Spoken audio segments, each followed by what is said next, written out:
नाज मीडिया उर्दू में आपका खैर मकदम है।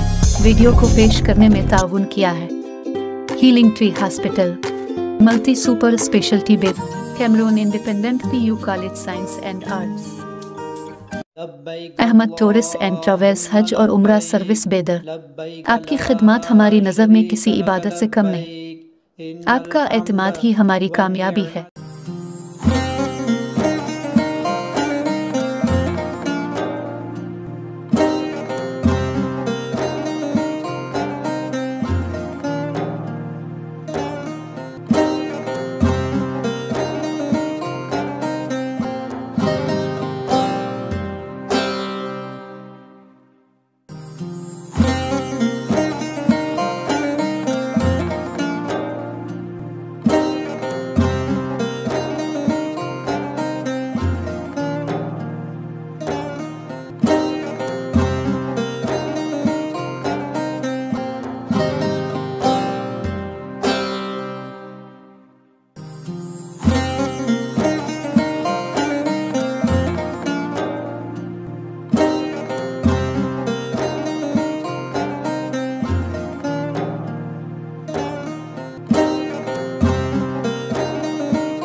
बिस्मिल्लाहिर्रहमानिर्रहीम, अस्सलाम वालेकुम रहमतुल्लाहि वबरकातुहू। जैसा कि आज आम का हराज रखा गया था तारीख 24 अप्रैल 2022 को, जो किसी वजह से मुनासिब बोली ना आने की वजह से कमेटी ये फैसला ली है कि इसका और एक मरतबा री ऑक्शन करेंगे।